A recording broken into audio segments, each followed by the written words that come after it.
IELTS এর অনেকের জন্য সবচাইতে ডিফিকাল্ট মডিউল হয়ে থাকে হচ্ছে রাইটিং, এবং রাইটিং নিয়ে ওদের অনেক ভয় থাকে। তুমি যদি তোমার আইএলস জার্নির একদম প্রথম দিকে থেকে থাকো, where you know nothing about IELTS and nothing about the writing module, or maybe তুমি আইএলস নিয়ে কয়েকদিন ধরে প্রিপারেশন নিচ্ছ and you probably have forgotten all this information, এই ভিডিওটা তোমার জন্য।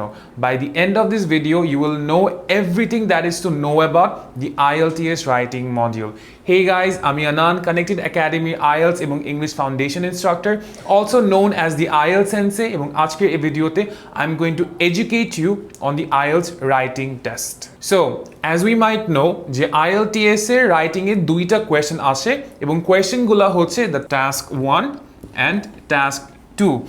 একটা হচ্ছে এসে রাইটিং আর একটা হচ্ছে রিপোর্ট রাইটিং। এই দুইটা কোয়েশ্চেনই তোমাদের অ্যান্সার করা লাগবে এবং কোনো অপশনস এখানে দেওয়া হবে না। Let's start with task 1।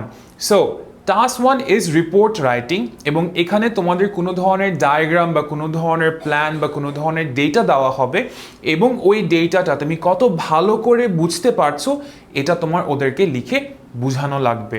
For task 1 তোমার টাইম দেওয়া হবে হচ্ছে minimum 20 minutes. Time for task 1 is 20 minutes. এই টাইমটা কোনোভাবে এনফোর্স করা হয় না, তার মানে হচ্ছে তুমি যদি এখান থেকে সময় একটু বেশি নাও এটা তোমার মার্কসকে ইম্প্যাক্ট করবে না, অ্যাট দ্য সেম টাইম তুমি যদি সময় একটু কম নাও এটাও তোমার মার্কসকে ইম্প্যাক্ট করবে না। 20 minutes are recommended time, so you can choose how much time you need to finish this task. 20 মিনিটের মধ্যে তোমাদের লিখতে হবে হচ্ছে minimum 150 words. This is the minimum. তার মানে তোমার মিনিমাম 150 ওয়ার্ড লেখা লাগবে। ম্যাক্সিমাম কোনো আপার লিমিট দেওয়া হয় না, বাট আমি আমার স্টুডেন্টসদের রেকমেন্ড করি to keep the report less than 180 words. So এটা 150 থেকে 180 ওয়ার্ডসের মধ্যে তোমার শেষ করা লাগবে। What happens if you write more than 180 words? তোমার এখানে কোনো নেগেটিভ মার্কিং করা হবে না, বা চিন্তা করে দেখো একটা 150 ওয়ার্ডের রিপোর্ট এবং একটা 250 ওয়ার্ডের রিপোর্ট, কোন রিপোর্টে ভুল বেশি হবে? যেখানে ওয়ার্ডস বেশি, তাই না? So don't overwrite staff, right till 150 to 180 words. And finally এটা তোমার আইএলস এর রাইটিং এর স্কোর কতটা কন্ট্রিবিউট করবে? সো আইএলস রাইটিং এর ব্যাপারটা হচ্ছে যে এখানে তোমাদেরকে কোনো ফিক্স মার্কস দেওয়া হয় না যে টাস্ক 1 10 মার্কের, টাস্ক 2 20 মার্কের, এরকম কিছু করা হয় না। What they do is they allocate a percentage. So task 1 তোমাদের টোটাল রাইটিং ব্যান্ড স্কোরে 33% অথবা 3 ভাগের 1 ভাগ ক্যারি করে থাকবে। 33% অথবা 1/3 of total. So that is the overview of task 1. Now let's talk about task 2. Task 2 হচ্ছে এসে রাইটিং, এবং এখানে তোমাকে কয়েক ধরনের এসে দিবে। এটা অ্যাডভান্টেজ ডিসঅ্যাডভান্টেজ হতে পারে, এটা প্রবলেম সলিউশন হতে পারে। কোয়েশ্চেনটা পড়ে তোমাদের ওই এসের সম্পর্কে লেখা লাগবে, এবং এসেতে তোমাদের মিনিমাম সময় দেওয়া হবে হচ্ছে 40 minutes. I said minimum, but actually that's the upper limit. তোমাদের 40 মিনিটের মধ্যে এটা লিখতে হবে, but again similar to task 1 এখানে তোমাদের এই টাইমটা খুবই স্ট্রিক্ট ভাবে মেনটেন করা হবে না। If you take more then 40 minutes with answering task 2 তাহলে তোমার টাস্ক 1 থেকে সময় কমে আসবে। If you take less time তাহলে সেক্ষেত্রে তুমি টাস্ক 1 শেষ করতে বেশি সময় তুমি পাবে, এবং এই 40 মিনিটের মধ্যে তোমাদের লিখতে হবে হচ্ছে অ্যাট লিস্ট 250 ওয়ার্ডস।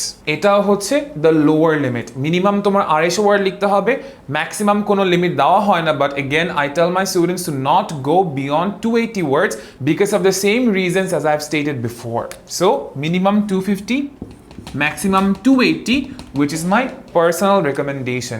এবং task 2 ক্যারি করে হচ্ছে তোমার ওভারঅল রাইটিং এর 67% mark, that is 2/3 of your total marks. So এখানে actually 1/3 or 2/3 বলতে আমি কি বোঝানোর চেষ্টা করছি?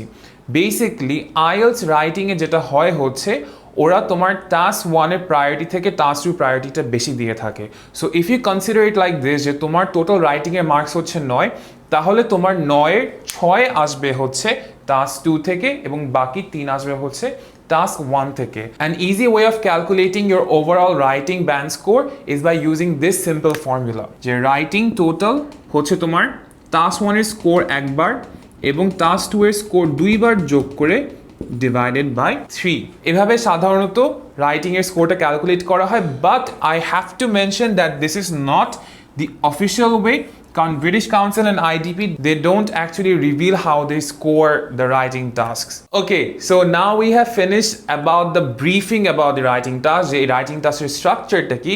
Now let's get into more detail by talking about IELTS writing task 1 এবং 2 তে কোন কোন ধরনের questions আসে. Okay, so যেটা বলছিলাম যে task 1 is report writing এবং report writing তোমার টোটাল 7 ধরনের হয়. There is table, pie chart, bar graph, line graph, map, flow chart এবং process diagram. Don't worry, তোমাদের এই 7টাই আসবে না, তোমাদের 7টার মধ্যে যে কোনো একটা আসতে পারে or a combination of questions আসতে পারে. এদের মধ্যে সবচাইতে বেশি কমন হচ্ছে এই প্রথম চারটা, table, pie chart, bar graph and line graph. এগুলা সবচাইতে বেশি আসে. একটু রেয়ার হচ্ছে লাস্টের দুইটা, the flow chart and the process diagram. Math হচ্ছে একটু moderate. So if you practice these 7, you'll be prepared for task 1. Now let's talk about task 2. Task 2 হচ্ছে essay writing এবং এখানে তোমাদের 5 ধরনের essay আসতে পারে. The first one is opinion essay, যেটার আরেকটা নাম হতে পারে agree or disagree essay or argumentative essay. The second one is the discussion essay, যেটা আরেকটা নাম হতে পারে discuss both views essay or descriptive essay. The third one is problems and solutions. এটা problems and solutions এর পাশাপাশি cause and solutions অথবা cause and effect হিসাবে আসতে পারে. The fourth one is advantages and disadvantages. এখানে তোমাদের কোন একটা বিষয় সম্পর্কে ভালো দিক এবং খারাপ দিক বলতে হতে পারে. And the last one is the double question, যেটা আগের চারটার কোন একটা variation. So if you practice all 5 of these, chances are যে তোমাদের এই পাঁচটার মধ্যে যে কোনো একটা বা কম্বিনেশন আসবে. One thing to remember is task 1 এবং task 2 তে তোমাদের কোনো অপশন দেওয়া হবে না. সো যেই কোয়েশ্চেনগুলো তোমাদের থাকবে ওই কোয়েশ্চেনগুলোই অ্যাটেম্প্ট করতে হবে. কোনো কোয়েশ্চেন তোমাদের বাদ রাখার অপশন নাই. So there you have it guys, the entire syllabus of IELTS writing task 2. If you are new to IELTS তাহলে হয়তোবা তোমাদের IELTS এর রাইটিং এর সম্পর্কে আরেকটু বেশি ভালো ধারণা চলে আসলো. If you're old to IELTS, maybe তোমাদের এই জিনিসগুলো দেখে একটু রিফ্রেশ হয়ে গেল যে IELTS রাইটিংটা কি নিয়ে. And if IELTS writing is one of your weak points, then I would recommend যে you enroll with Connected. You enroll with Connected where we have 2 fantastic courses all geared up to improve your IELTS preparation. একটা কোর্সের নাম হচ্ছে আমাদের IELTS VIP course, a 3-month extensive course on all the modules of IELTS. আরেকটা হচ্ছে আমাদের English Foundation course, a 4-month course to build up your basics in writing, reading, listening, speaking, grammar and all that stuff. And your teachers is yours truly, the IELTS Sensei of Connected Academy, Anand. So this is me signing off. If you like this video, please subscribe. If you hated this video, leave a comment below and tell me what you hated and so I can improve on it. And best of luck with your IELTS preparation. I will see you guys in the next one.